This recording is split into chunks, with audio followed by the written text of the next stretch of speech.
Greetings Internet, and welcome to another random video from yours truly. For today's little video, it was brought to my attention this morning from a very close friend of mine that today is apparently National Pig Day. And well, I decided to use this as an excuse to kind of, get back into the whole talking about Ninja Turtles thing that I was doing for a while there. Because we will be getting back to putting shells on shelves here soon. Big air quotes on soon, but those videos will start coming back out again before the summer, I hope. But anyway, I figured I would take today, National Pig Day, to talk about one of the cartoon world's most iconic dimwitted duos that has ever been, Bebop and Rocksteady. But, as I just alluded to by telling y'all that today is apparently National Pig Day, we're just going to be taking a look at and talking about Bebop. Yes, the big pig who's always hanging out with the dim-witted rhino. No offense, Rocksteady. So, this is just going to be a quick little brief video. I'm not going to go into too much detail about each individual figure that that's going to be shown. I might talk a little bit extra about one or two of them, but we'll see as the video goes on. So, editing me, ready, set, jump cut. Alright, to get this whole shebang going, we're going to talk about the figures on this shelf. Now again, not going to go into too much detail, blah blah, I just said this, so we're going to start with the figures in the back here. So, if you're wondering why I have so many Bebops, it's because I have this weird collecting quirk, at least when it comes to those two, that if I have, reach over here, if I've got a Rocksteady, I want to have a Bebop to join them, because oh, I'm holding them down too far. Because if I got a Rocksteady, I want to have a Bebop to go with him. You know what I'm saying? Like, you shouldn't split up this duo. You just shouldn't. It doesn't feel right. It doesn't seem right to me. So every time I find a Rocksteady, I try and find a Bebop to go with him. And I'm currently exactly one Bebop short of having a Bebop for every Rocksteady I have. But, So anyways, getting back to this. You all have already heard probably a million times by now. Back in 1984, Kevin Eastman and Peter Laird came up with the Ninja Turtles. But in 1988, Playmates Toys got the rights to make the Teenage Mutant Ninja Turtles action figures, and thus they began creating these figures. There were originally 4 bad guys: Shredder, Bebop, Rocksteady, and the Foot Soldiers. But anyway, Playmates Toys, when they originally created the Bebop and Rocksteady action figures as well as the rest of the Ninja Turtles, they made them with a soft rubber head. This is not one of those figures. Hold on. I know I have at least one. I believe I've got 2 soft-headed Bebops. Here he is. Figures. He's the only one that has his accessory with him. But anyway, they created these figures with a soft rubber head, as like everyone knows by now. And for some odd reason, they gave him a nice pink paint job on his face. And in later iterations, when they created more of these figures, they gave him a bit of a less pink tone. Like they basically just kind of left his head the color it would have been without the paint. Anyways, in '88, they made this particular version of Bebop. And then, as you can see, over the course of the 1990s and preceding decades, they came out with a bunch of different versions of him, and we're going to speedrun them right now. Because I've been talking long enough about that one figure and that 1 year of the Ninja Turtles, so la-di-da, here we go. Okay, so we had the original soft rubber head Bebop. We had the version that they made directly after that, which was released from '89 onwards with the hard plastic head. And also the hair color is different, but who cares about that? And then, later on, they made the Wacky Action Bebop, which has a feature which you push this little button in his shoulder, and if you pump it up enough times, and there's nothing in his way, come on, get your hand out of the way. His head spins around like that. Ta-da! But they had Wacky Action Bebop, who should stop doing his wacky action so I can put him down. They had Mutations Bebop, which is literally a Bebop figure that when you pull and tug and pull it and rearrange him, you can change him back into his original human thug form, although interestingly in the cartoon he was originally African American, but for this toy they decided to make him white for some reason. I don't know. I'm not the the person who made that decision all those years ago. It's always a bit of a hassle getting him back and mutated back into his pig form. Anyway, after that version of Bebop, there were other versions, like for the Mutant Military Wave 2, we have Private Porknose Bebop, who's, I believe he's supposed to represent like a German foot soldier. And we won't really go too far into detail on that because, that helmet, that means that's from a very specific era of Germany and their fights and battles and whatever, but we're not going to get into that here. Anyway, there was that version, and then there was a wave of turtles where they were superheroes, and of course they made some fitting villains. So we had Super Bebop, who has, like the Masters of the Universe figures of old, a punching mechanic that's spring-loaded and allows him to actually, throw punches and knock the turtles for a loop. Then, of course, there was the Auto-Mutations line of Ninja Turtles, in which you had figures like this, who are all big and chunky and beefy like this, because with a mechanic where you squeeze their legs together, and apologies to headphone-wearing users, you've been warned. You push his legs together, his back pops open, and this costume pops out of his back end. Let's see if I can't get that to actually work properly this time. Okay, but then you're supposed to push his legs together and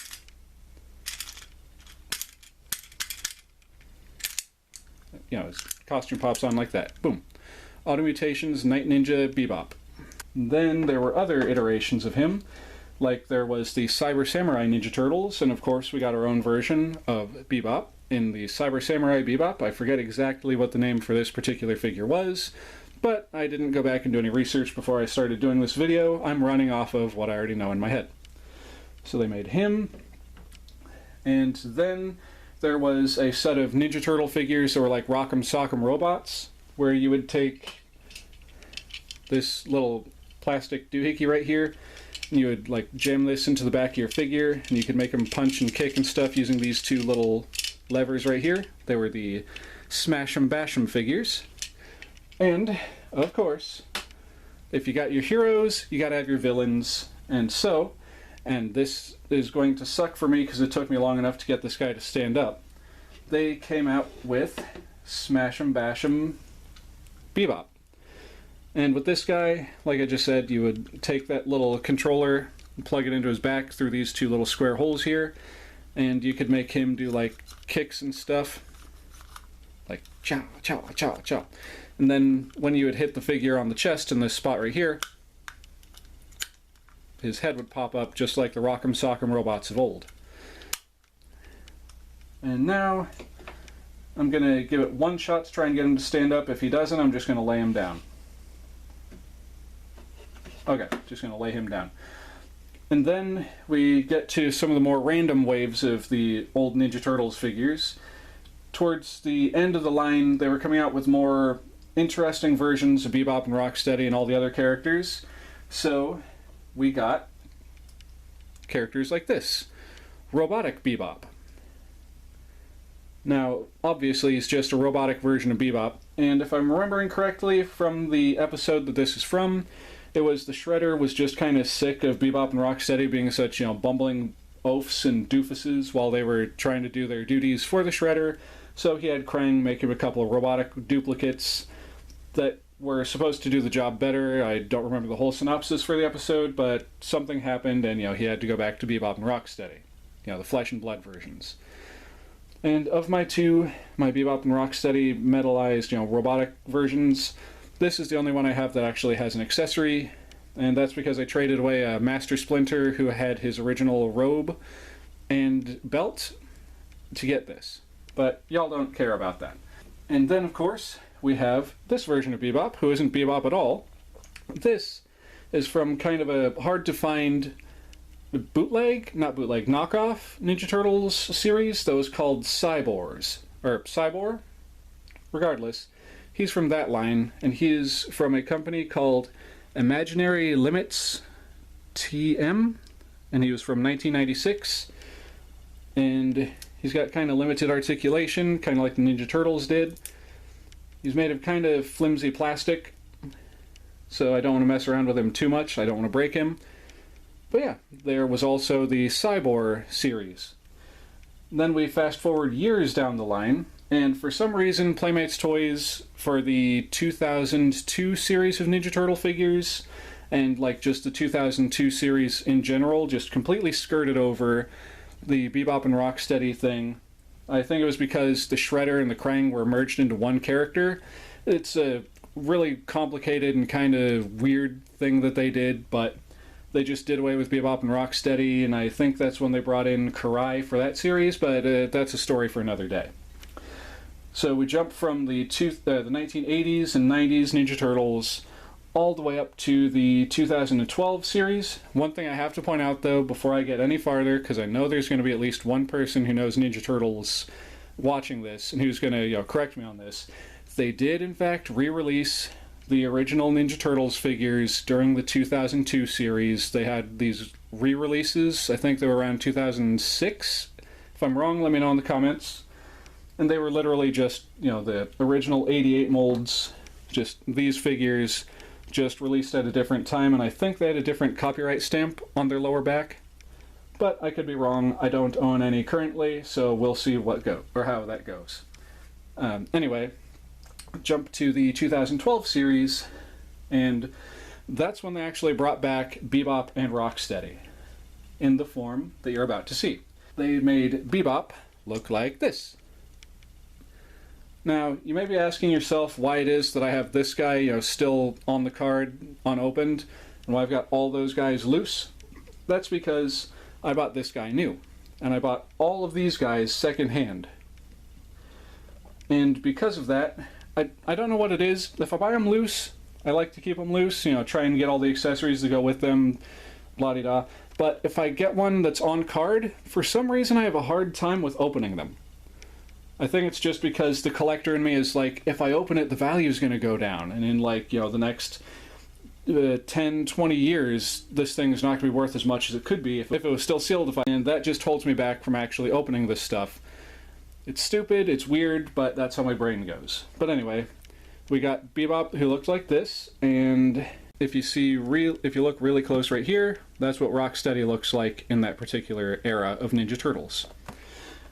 But anyway, we got that version of Bebop, and then of course there was another figure made from another subset from the 2012 series, Mutations Mix and Match Bebop, which is kind of a dumbed down version of that one, where you can pop off his limbs and put them back together, modular-like, kind of like Modulok or Mr. Potato Head, whichever one you want to think of. And of course, for some odd reason, they decided to throw in extra limbs that didn't go with these figures to kind of give kids the idea that, you could mix and match and swap around all the pieces and Frankenstein your own action figures together. But that's him. And then, of course, during that era, we had the Michael Bay Ninja Turtles movies that came out, and thus we got the Michael Bay version of Bebop and Rocksteady, which I am glad that Michael Bay actually brought them to the screen, because as much as I love the movie, the movie equivalents, Toka and Razar, it would have been pretty cool to see Bebop and Rocksteady done by the Jim Henson Company back in the day. But instead, they went with Toka and Razar. They went with something new. I appreciate it. I love them. But I digress. So jumping ahead again to like I was saying, that was a weird sentence.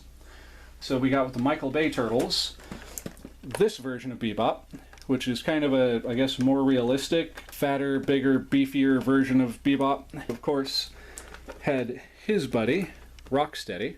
And there were two different versions of these figures when they were released by Playmates at that point in time. We got the ones with the normal, quote-unquote, normal purple color scheme. Like, see how his sideburns, his mohawk, and his glasses are all purple? And then we had the variant where it was pink, for some reason. And well, I happened to find the giant-sized Bebop with the pink hair, and that's just the one I've got. And again, it's the same thing like I was talking about with the other figures up top. The reason he's still in the box is just because, for whatever reason, I couldn't bring myself to open him. Anyway, moving on.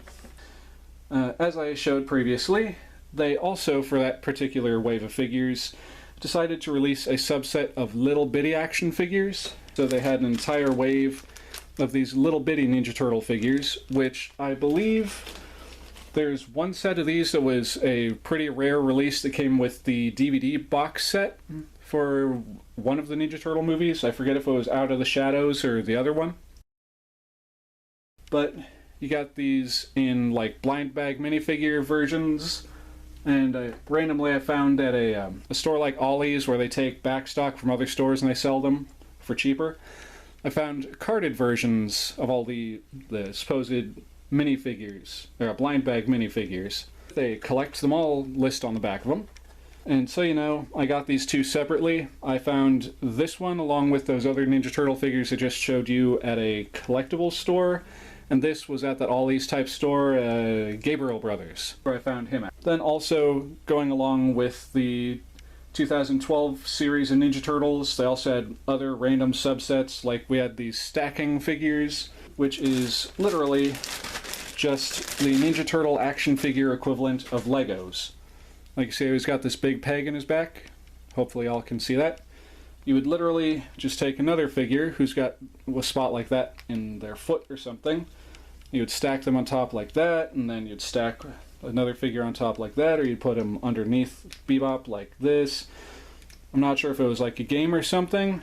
All I know is I didn't really get it. I saw these for cheap at the same collectible store where I picked up that Bebop and those other two figures I just showed you. So I, snapped them up. And also, with this being the day and age we live in, emojis and that kind of thing are popular. And the Ninja Turtles, being the creative franchise that they are, jumped on the emoji market and had like little emoji head things. Like here we have Bebop, who looks just kind of like meh. It was made by Funko back in 2016, so 6 years ago. But anyway, there you go, ladies and gentlemen. Oh, I almost forgot. We're going to do a little quick jump here, because I've got some other figures. They are Ninja Turtle related. They're not Bebop, but you'll see who I'm talking about here in a minute. So be right back in just a moment, folks. Alright, we're back once again. And this is kind of just the cap-off portion of this video. So as you can see in front of you, some of you may be asking yourselves, who's that guy? This, ladies and gentlemen, is a character known as Meat Sweats. And why do I have 3 of them, you ask? Because there are 3 different variations of this guy. Technically more if you want to get into random little packaging variations and errors and stuff, but I'm just doing this quick, so here we go. So, Meat Sweats here obviously was a figure produced for the 2018 Teenage Mutant Ninja Turtles line.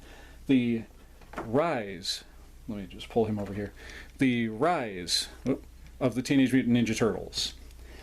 And as you can probably tell by the clearance sticker, for whatever reason, these figures, this whole line just did not seem to do well.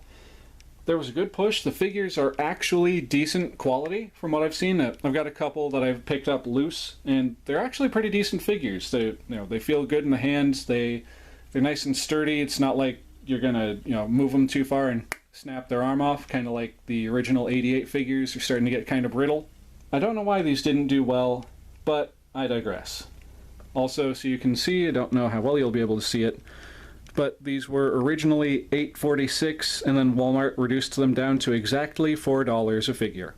And sorry, I'm talking like right into the microphone. This isn't an ASMR video. This is an Oxleymations presentation, darn it. So with these figures, there were 3 different variations, like I already said. There was this original release of Meat Sweats, which came with this big, weird-looking tentacle arm. You can see it better on the back of the packaging. Right there, sticking off of his arm. And then, later, for some reason, they switched from that big, meaty tentacle arm to this kind of derpy-looking little 3-fingered hand. Don't know how well y'all will be able to see that, but there it is.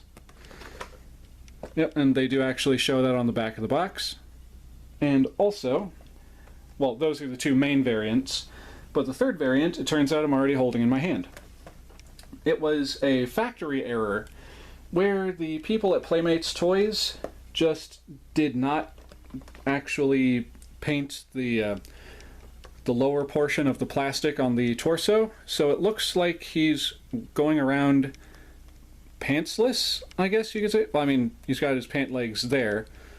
It's going to be kind of hard to show it on camera. Let me work with the lighting here a little bit. You can kind of see it right there. Like, hold on. Okay, yeah, right there. If you look right up there, you can see his pink rump just sticking out above his blue pant legs.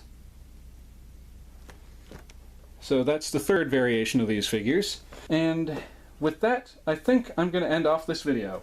So we'll hand it over to me in front of the camera, and see you there. And well, there you have it, folks. My quick little video for what is apparently National Pig Day.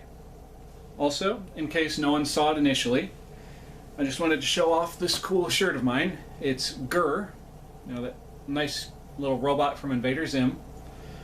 And it's going to be kind of hard to tell because the shirt's a bit faded, but like right along here is the text where he's saying, "I love this pig." And of course, right up here on the shoulder, he's holding one of those iconic squishy, squeaky pigs from the show. But anyway, I just wanted to make sure y'all actually caught what that was. And I picked it out specifically for this video because, obviously, pigs. And well, I gotta say, when it comes to animated villains and stuff, I love this pig. Not specifically this one, but yeah, not Rockstead, Bebop over here. So with that said, ladies, gentlemen, boys, girls, and all other configurations of being, if you even remotely like what you've seen here today, please feel free to like, comment, and click on old Jack in whichever corner that pumpkin shows up in. And after you do that, make sure you jingle that jangle bell down below to make sure that you get notified when I do upload future videos. That you will be glad you did. And if you think your friends will like my videos, feel free to share it with them. If you're not sure, share it anyway. You could be surprised. And with all of that out of the way, this is your old buddy Oxleymations saying, Cowabunga, and I'll see y'all in the next episode. Later.